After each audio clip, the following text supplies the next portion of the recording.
something people consider? In terms of like other creators saying like what tailoring their coverage so they get to keep devices. Well, I'm thinking like I'm going back to the classic YouTube comment, like, well, you're just saying that things because you get to keep the phone, right, or something like that. You know that thread, you know, that accusation is always thrown around there, but for us, no, and I maybe for some people if they really want the thing, I mean, there have been times when I have petitioned hard to keep a review device. I mean, I'll say, you know, I've said this publicly many times. Samsung, when they were recalling the Galaxy Fold review devices after 30 days, was like, guys, My bad. no. After they fixed them, the fixed one. Okay. So the version 2, they're calling them all back. I'm like, guys, let me hold on to this. I'm going to do continuing coverage on folding phones anyway. Let me do this. Let me just hold on to it because I want to see what it's like to own one for a long time. Eventually, they're like, no, you have to send. Everyone's sending it back. You have to send it back. I'm like, okay, fine. And then I just bought them all. And I think that's been the tough thing because it wasn't an overnight, like there wasn't an instant decision on my part. They're very expensive, so it's the Z Flip, so they're all foldable phones. But I was like, wow, you've got manufacturers actively using the recall, I think, in my opinion, I don't have the facts for this, but as a safety measure, because they're very fragile phones, and when they break, they're going to get bad PR again, so they want them back. I'm like, well, I'm not allowed to do that. I'm going to buy them. And so I think I'd rather do that. Yeah, that's actually an interesting point. Sometimes, you know, a company that's typically a little more relaxed about sending out products is suddenly super uptight about a product. Yes. Yeah. Like, that's not a great sign. No. And if you sort of do the math on, we want it back early, sounds like it's not very durable. Right. I did buy a Galaxy Fold, and I still have mine working. But I mentioned the Galaxy Note 7 earlier. Oh, yeah. You know, moving studios, I've moved a ton of stuff down from the old space to the new space. And part of that was moving the phone drawer we have. I don't know if you've seen it. It's been in various videos, but I have a drawer with like a CD rack and like 60 phones in it or something weird. Yeah, didn't you and I, Justine, go through it on one special video? Yeah, you like put a phone behind your back and try to get it. There's that many phones in the box. In the drawer, I went through the drawer again today because I had all these boxes and I was trying to figure out how many years of phones I can, finally clear out of this thing as I move. Yeah. And I'm looking through them, and there are 2 phones in this drawer that are swollen. Oh no! Their batteries have swollen up and have started to puff out the back. And I'm like, oh, that's not good. The 2 phones were the Galaxy Note 7 and the Galaxy Note 7 Fan Edition. Wow, the Fan Edition. The only 2 phones out of like 70 phones in this drawer. Those were the 2 phones whose batteries had swollen up, and I was like, wow, that is. If that doesn't say a certain device was doomed from the start, I don't know what does. I feel like you just dodged a massive bullet there because you have a thermal runaway of a battery in a drawer full of other batteries. Like, yeah, not great. Wow. So that one, that's the one you have to carefully, properly dispose of, and I was a little bummed about that because it was kind of fun to have one. Like, oh, I have a Note 7. Right. Like that's I just lost it when you found that at the office the one day in his video. Yeah. Oh God! Wow! I'm really glad it worked out. And I would have kind of had the handshakes after something like that. Oh, yeah, I'm glad I got rid of it. Here's another one. We talked about embargoes earlier, and you have as one of your points on your ethics page that a company cannot pay for scheduled or preferential scheduling. Yeah. Where you have your own lineup, I'm sure, of videos and projects you're working on. Yep. A company might come in and say, hey, Mr. Mobile, we want you to review this, but we got to get it in by the end of May, so let's expedite this. I'm assuming you just have a line in the sand. That's a no for any sort of preferential treatment? It is. And it is because I think part of the responsibility of delivering content in the way that I do, I'm not talking about any other YouTubers, it's just my channel, is that people, when they see me post a video, it's because either it's really newsworthy in terms of tech, or it's something I'm really interested in covering for some reason. So if any company can just come in and say, well, we're going to back up the money truck so that you can talk about this phone that you normally wouldn't talk about, or this watch that you wouldn't normally talk about, it's like, for me, right now, don't want to do that. That said, I wouldn't rule it out. I think it's really important to be aware of what our own limitations are. And if we're drawing hard lines in the sand, this is a line that I draw with like a stick, firmly but politely. You know what I mean? It's not a line I wouldn't ever change. What's your stance? Yeah, it almost, I think, whether it's intentional or not, I think kind of happens already. Now, it's not, I don't think it's the sponsored bit. I think it's when a company gives you access and they give you an embargo, suddenly that product has like slotted its way on my testing schedule. Right. Where like if I know I have a week before the embargo and then I have this other product that I was kind of casually testing but didn't have a date for, well, that just got bumped by the product that has an embargo. So it's not like they're paying to schedule something early. Right. But they sort of, whether they intend to or not, have altered the production schedule here. Yeah. So I don't know, to say there's a line in the sand for me, I don't know that I would say no either. If I was doing something sponsored, actually no, that's something I have done, where they have a budget for a certain month, and they're like, are you willing to be a part of this campaign? And I'm like, sure. Now that's created a deadline for that. So I'm not against, having a sponsored bit in an earlier video because that's part of their, monthly budget for a campaign or something like that. But like you, I haven't done like a full sponsored video, so that's, I guess, a little different. Yeah, and I try to avoid that too, but in terms of the sponsored angle on the conversation, that has happened with me too, right? Where it's just like, wow, this sponsor wants an integration for, say, I don't want to say VPN, but it's the first thing that came to mind, so I'm going to go with it, but let's not talk about that too long. And they're like, but this has to go live in the next 2 weeks. I'm like, okay, that's going to mess up my entire schedule, but because, again, balancing the business with the editorial, okay, I can put this sponsor spot on a video and bump it up in the schedule. That does happen, sure. But I haven't had a situation where it's like, I was going to cover manufacturer L, and I was going to do that next month, but they want to pay to be featured earlier. I just don't do that. So. Yeah. I feel like our schedule is so much, we don't plan out. I feel like every time we talk to other YouTubers, they have so much stuff planned out, and we're just so much the opposite of that. So tell you what, I'm in the same boat with you guys. Don't. Yeah. So like it lets sometimes, but like giving someone 2 weeks to put a sponsor in, and people reach out with that all the time. We want this in X amount of time. All right, well you just lost the pitch already because it's just not gonna happen. Sorry. I don't see how you could think that could be done that quickly. I think it goes down to, Marquez Mix says this all the time, that he thinks a lot of people see how long a YouTube video is and thinks that's how long we took to make it. This 10-minute video took 10 minutes to make. Yeah. It just seems like people have no clue sometimes. It's true, and it's, when you make them well, they look effortless. I mean, certainly you guys are the experts at that. They certainly look like they just came together because you willed it. But those of us who do it know how hard the work is. A magician, I had a quote, and I think I made it up, but maybe I didn't. A magician's greatest trick is making it look effortless. But it's also a creative's greatest trick too. But anyway, here's another. So we were talking about embargoes before, and I mentioned I had a horror story. Yeah. I would just like to say that companies who, they work with creators and they work with whatever the whole influencers, whatever the industry you want to call it, they should consider the perspective of those that they are working with. And I say this because there was the infamous event with Dyson, where I had Dyson in my inbox, where they reached out and they were like, we've got this great campaign and we're working on a sponsored video about this vacuum. Would you like to be a part of it? And I at the time was like, well, it's a cool vacuum. I actually bought the vacuum. I love it. It's awesome. Yeah. But they were like, would you make a sponsored video? I was like, I'm not going to make an entire sponsored video about a vacuum, so I didn't. And then, the 2 weeks goes by, I kind of forget about it. And then in my sub box, I see one sponsored video about a Dyson vacuum.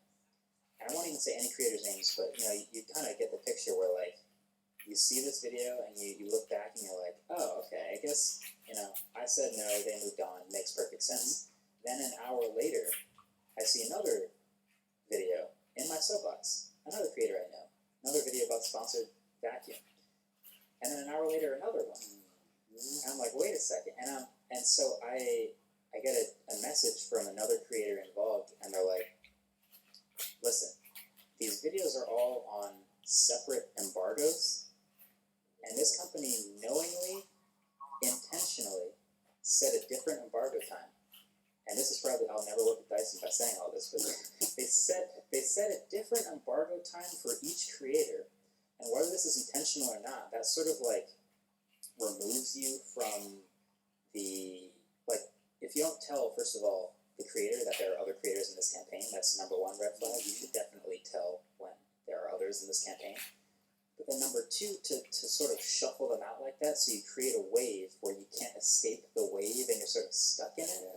To me, that left a bad taste in my mouth, where it's like, they should have definitely thought about, a creator's flexibility on scheduling and being in a campaign with other creators. Do you have any horror stories with working with unnamed brands that you'd like to share? Because I feel like I throw it under the bus and, Sure. sorry Dyson, but you should have thought a little bit better about that. But that's one that came to mind. Sort of not considering the perspective of the creator when it comes to embargoes and others in the campaign. Yeah, I think there's not a particular manufacturer that is guilty of this. I find when I'm dealing with sponsored matters, and usually that takes the form of some company wants to pay us to do a 60-second spot in the middle of a video, and it's for whatever, phone case, battery pack. It's not the manufacturers that often cause the trouble for me. It is this sort of nascent remora phenomenon of the agency. This band of professionals who gets between you and the manufacturer, ostensibly to manage that relationship. And you know what? I know some great people at a lot of agencies, and I like working with them. This goes for PR too. There's one particular agency where when you read their contract expressly forbids not only saying bad things about whatever client you're working with through them. So if it's a battery case manufacturer, you can't say anything bad about them on Twitter.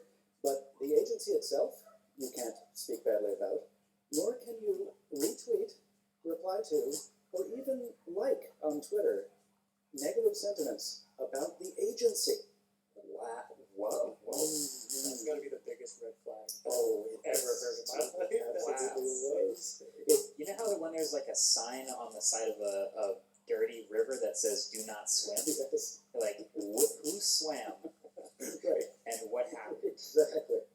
That's what that sounds like. Wow. It put me on edge the first time we did business with them, and it turns out they were a nightmare. We tried again; they were a nightmare. It's kind of the same category as the companies that try to get between you and your followers, or you and your subscribers, you and your viewers, and say, "Hey, great news! You can charge your viewers for time alone with you, and we're going to get right in the middle of that and take a fee off the top." I'm like, cool, understand. Thank you for that pitch. I'm just going to talk to them in the comments for free, and you can go F yourself. So how's that? I don't like interstitial agencies. When they abuse that position. So those are the ones I have the nightmare stories about. Yeah, there's always I almost forgot that whole dichotomy where there are some companies that you work with directly and some where you work with an agency that is communicating with the company. And that's, I don't even know if there's like a theme to like which companies tend to have agencies versus which don't. I don't really have a problem with working with an agency when it comes to like a lot of the stuff I typically work with companies for. That's fine. It's just usually that's part of what's going on. Yeah, it's usually fine. And sometimes you can tell why they hired an agency, because you'll get to know the agency, you have a good relationship, and then you talk to somebody from the company itself, and you're like, oh, you're very angry about the one bad thing we said 6 years ago about a product. Okay, this is why you have an agency. Yeah. Oh man, I remember I worked with a company that commented on a video I did not make. What? I won't say who, obviously, but this company, I walk into a briefing of the second version of a phone, and the guy commented on how they fixed that thing I hated from the first version, and I immediately knew whose video they were talking about, and it was not me. Wow. It was someone who looked kind of like me. And so I thought that was hilarious. At least they tried. Yeah. Kinda. I guess I should be happy they at least tried, but Right. I thought that was funny. I have sort of the opposite of a horror story when it comes to working with brands. Ooh. And this is the day I discovered a secret YouTube feature. Maybe it's not secret. It's probably secret. this is the day I discovered that you could, you've ever seen those articles about how there's like a glitch in an Apple commercial on YouTube? No. And then the next day, it's just gone from the video. And you're like, there's no way Apple can just like there's no way they can fix that, right? Because we can. Right. So, and this happened also maybe I think with a Pixel commercial, there was some sort of like a weird, poorly rendered Google Pixel in an ad. Okay. And they embedded it in all their articles, and they're like, check out timestamp 34 seconds of this video on Google's official YouTube channel. And then like 2 days later, it was like not in the video anymore. I was like, wow, this is crazy, but maybe Google, if anyone, they own YouTube, maybe they could replace videos, right? So I'm working with a company on an integration, and you know about the typical back and forth of like, okay, we've put together this little sponsored bit. I'm working on the rest of the video, but here, I'll send it to you for green light. Yes. So if you want to approve it, I can just insert it whenever I need to. I do the back and forth. I send them the little 45-second cut. They have this one edit they'd like to make. Okay, classic. I expected that. I go back. I edit it. I send it to them again. One more edit, please. Okay, you know what? Just tell me everything you'd like to change, and I'll do all of the things, and then we'll be good. Much more efficient. Yeah. Yeah. So they do that. So they give me this list. I do the list. Send it back. They're like, all right, this is great. Green light. Whenever you like to go live, you're good to go. I said, okay, great. So I finish the rest of the video. That video goes live. I kid you not, and this was an embargoed video too, so it goes live in the morning. It's like right on time, 9:01 a.m., whatever it is. And like 5 minutes after, I get an email like, hey, one more thing. Oh, actually, can you also? And I'm like, okay, Guys. now this is my line in the sand. Like I gave you the chance. I gave you multiple chances. We went over this. You gave the green light. Here's your email giving me the green light. So this is a hard no. I am not changing anything about this video. It is live. We're done. And it's a good, like, why would you? And it was one of those dumb little things. Like, this is a great little sponsored bit. You wanna do this one little change here? Like, no. Like, come on, okay, just let it go.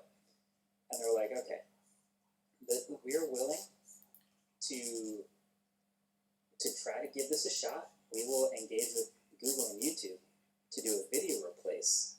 And at this point, I didn't even want to do the change anymore. I was so curious. I was like, wait, what? A video replace? This is a thing? And so, sure enough, I go, okay, fine, you know what? I'll do it. And in the back of my head, I'm like, yeah, I'll do it. I want to see what video replace is like. And so they're like, yeah, okay, so you make the change, you re-render it, and just upload it to private and give us the link. So I do that. I re-render it. I upload the video to private. I give them a link, and they're like, "We'll take care of it." And it did take about a day and a half, but by day 2, that public-facing video was now the private video, and the private video is now the public video, and they had done that swap. Like no change in view count, like all the. No change in everything is the same. The title, the views, the comments, everyone is still. And people who had commented, which is funny because I know you probably can't abuse this feature by like changing the whole video, but I was just thinking like if someone had commented about some part of the ad that was now different, the comment wouldn't make sense anymore. Of course. But that was the day I learned that, by working with this advertiser who's really, really picky about this one little spot, I learned about YouTube's definitely real, definitely not meant to be abused, definitely very select video replace feature. That's fascinating. And also terrifying because I'm really glad you told all of us that because I would have been driven insane by it. Had I ever seen it and been unable to explain it, I just would have did everything. Oh, wow. Yeah, so we have horror stories, yes. Working with companies is never really as straightforward as you might think. There's always this little thing I want to change, this little thing I want to adjust. But you do get some fun things out of it. Yeah, I'm glad you brought that up earlier with regard to sending stuff in for edits. Because, people listen to the disclaimer at the end of my videos, and that's all about the manufacturer, that's about the editorial coverage in the video. If there's a 45-second, D-brand spot in there or whatever, I have definitely come to an agreement with D-brand or whoever about, like, you guys sponsored spot. And I think when we wrap it up later, I can kind of put a neat little bow on that. But yeah, there's a distinction there. And also, you're right. Sometimes there are really great stories that come from working with agencies and in-house PR people as well. And I have some good friends at agencies, and I hope they don't think I despise all of them, because I don't. I've made some great friends on that side. I feel like there's definitely events we know we're going to and we're like, okay, this is going to be set up really well because that PR agency is fantastic. And then there are other events we're going to go to and be like, get ready for some terrible lighting, way too crowded, not enough units, not enough time. Like, I will say that it's nice when they're helpful, and that is more often than not, because most of these companies, manufacturers or agencies, they want feedback after these things, and we'll tell them, look, you can't put me in a dark room with a single spotlight over a table with 3 devices and have it be a great time. This is so terrible real for us. And that is so real. Say it again for the people in the back. I love when they get better over time, because there have been some, even like some recent ones come to mind where like they started off like not so great, and then they would literally ask for feedback like, look, we're trying to work with creators more now. We've done this little shift where we have video people and journalists, so what can we do to better accommodate you guys? And they'll actually listen, and try to have better lights and more windows and more space and more units, and that's always great to see when they're actually trying. So kudos to those. we always say sky panel when they ask that question. What could be better? A sky panel, please. And one has followed that and has had one at every event since then. It's been amazingly. Amazing. Just give me natural light and water devices, I'm happy. Same. Let's take one more quick break, and we'll come back and we'll answer some Twitter questions. We'll go through the tweets.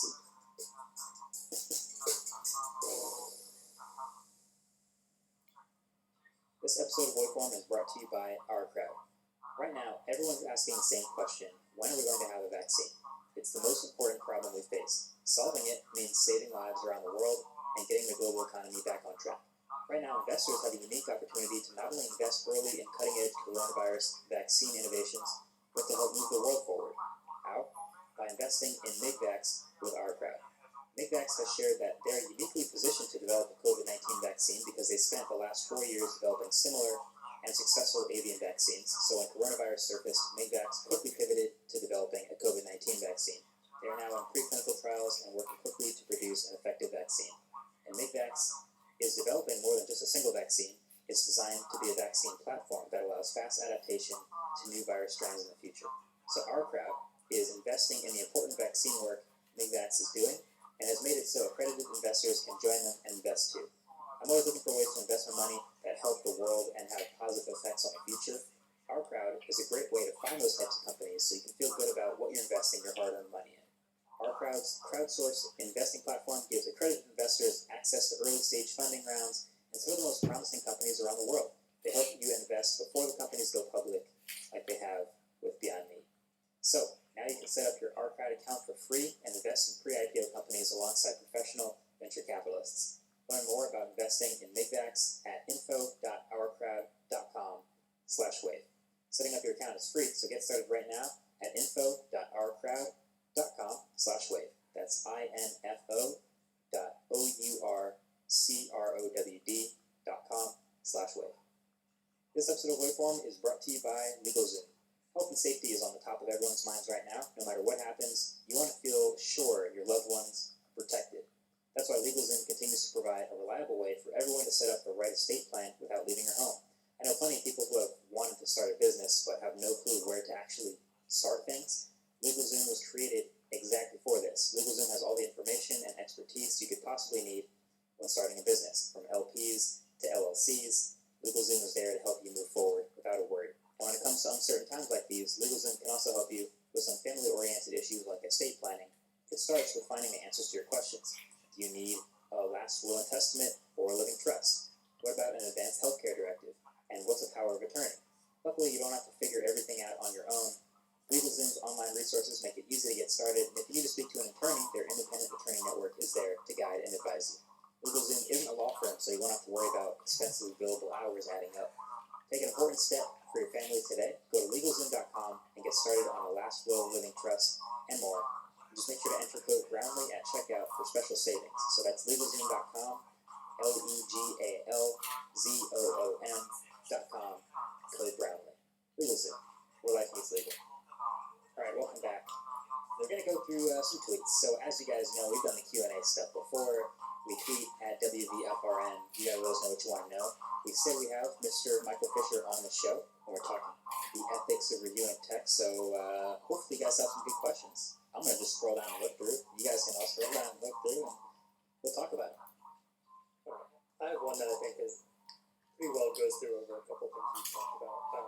Do you ever find that it's more difficult to make someone believe you're an ethical reviewer than it is to actually be an ethical reviewer? It's such a great question. It's perfectly phrased. Wow. If I was spending the amount of energy that I do on being an here's what I'll say. I'm obviously trying to do the best I can ethically, and I'm sure that's a pretty common sentiment. But there is no way I will be able to convince everyone about the ethics. Maybe I should have my own ethics page, but there's no way I can actually go through and talk to people and convince them that my opinions are real and that I disagree with you because I really do disagree with you, not because someone paid me to. I can't really focus on that.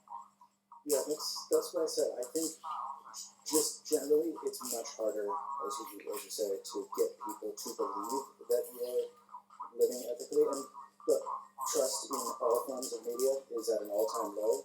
If we devoted as much time as it would take to convince a significant portion of the population that we're behaving ethically, we wouldn't be able to do the actual job. So yeah, it's much harder. It's much easier to be ethical than it is to convince people that you're being ethical.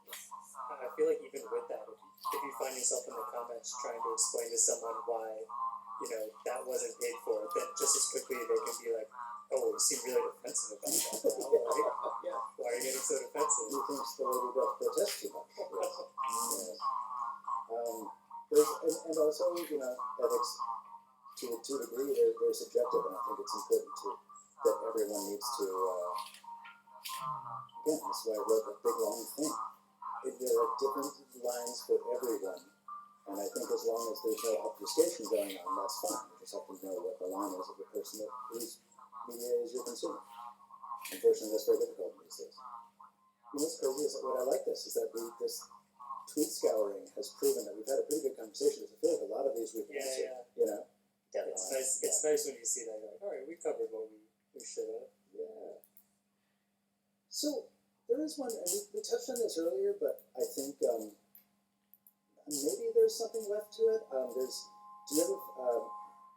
What is the line in the sand between a company providing accommodations for a fair review, such as paying for airfare and hotel to an event, and outright trying to buy a positive review?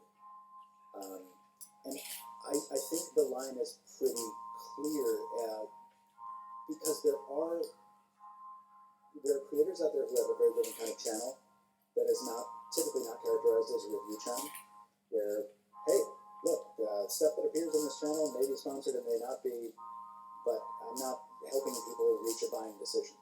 And so a company pays me X amount of money to showcase something, and here it is. That's the very easily defined, I think, not line in the sand, but the border between those things. Yeah, and I also think it's another little tweak to that is like at least for me, there will never be content that is an ad that is disguised as not an ad. I think that's what a lot of people think they're seeing when they see something that they're confused about. Is this opinion bought or not? Maybe they're trying to hide it. It's like if it's disclosed as such legally, #ad, all the appropriate disclosures, then it is. Right. And if it's not, then it isn't. Simple as that. I will say this, and I don't have an answer to this, and I would like your input into this. Do you ever run an ad, as I did the other day, for a streaming stick that you plug into your TV? And have you ever had it's clearly disclosed, it's an ad, it says #ad, it says they sent me this, it's sponsored, it's paid for, and then have your comments full of questions that you would typically see on a review? Yeah. I don't know what to do with that. I keep saying, look, I'll answer you honestly, but you're asking questions on an ad, and I don't know. Yeah, so how are people supposed to take this totally seriously because it's a paid for video in the first place? Interesting. That's very interesting. Yeah, I would say my go-to answer, and I don't think this has ever happened to me, but I would say my responses are not part of the ad. So I will be honest in my responses, but I don't think that's going to be as clear to people listening. Right. So I think when you see a response to an ad, you're just going to assume all the other good stuff is also paid for. Would I even say something bad about the thing in response? I don't even know. That's an interesting. Could that turn into a company then saying you have to make X video and part of your contract is answer 10 questions in the comments, and then they start wanting to pay for that, so then you have to hashtag ad every comment you make after that? You absolutely would have to, yeah. I can't imagine Yeah. seeing a creator in the comment section with hashtag ad at the end of every response Oh for my those God. videos. Even Like, though it wouldn't surprise me. Yeah, even though, effectively that is what's happening. I think it's different. We should point out that the FTC requirements are US only. So there are plenty of countries out there where those requirements are not as strict, and suddenly you're watching a piece of content and you're like, oh, I know for a fact that this is sponsored because I know this person, but it Yeah. doesn't have to say hashtag anything. It's okay, that's different. Yeah, and I have a whole other rant about the FTC and how enforceable that stuff is. Because we all adhere to obviously the guidelines as best we can, but I think I tweeted maybe 2 months ago or something like that about like an LG phone appeared in an M&M video. Oh And yeah. of course that's paid for. Yes. Like they don't just organically flash the logo on the screen for a solid second and a half of a record. Like that's obviously a paid for bit, but there is never any disclosure. It's not a review. Is it an ad? Do they need the hashtag? Like that's a whole nother. Right, but that is it. That's exactly the delineator, because you're watching a music video. You innately know, or most people should innately know, that when they see a T-Mobile Sidekick 2 in a 2005 era music video, well, that's product placement. That's an ad, because the music video is so you can enjoy Jay-Z's latest. It's not so that you can decide whether you want to buy the Sidekick 2, right? So that's the real danger, and I hate it when people intentionally blur that line, because it's just so icky, and it's so dangerous to people who are trying to make a decision. I have another one up here. Another tweet says, "Should you criticize the flaws of a new invention or emphasize the uniqueness of it?"